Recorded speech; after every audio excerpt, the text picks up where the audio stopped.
In this video, I'm going to show you how to fix OpenGL not supported error in Windows 10 and 11. First, you need to go and type in Device Manager, and here you will see Display Adapters. Now you will have, for example, if you have like different graphics cards like I do here, you can just update both of them. So what you're going to do is right click, update driver, and you can search automatically if you want, which is the easier option, or you could just like update it by manually choosing your driver. So here you can just choose the latest one, click next, and it will update.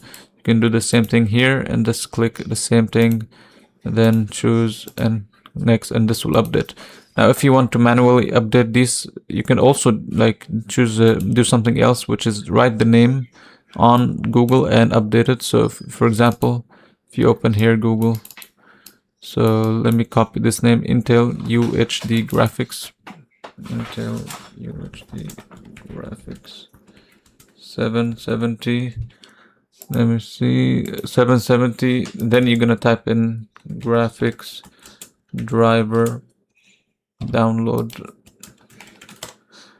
and then you're gonna find like websites where you will be able to download these graphics drivers. So you're gonna basically select your latest version and you download like the 64-bit.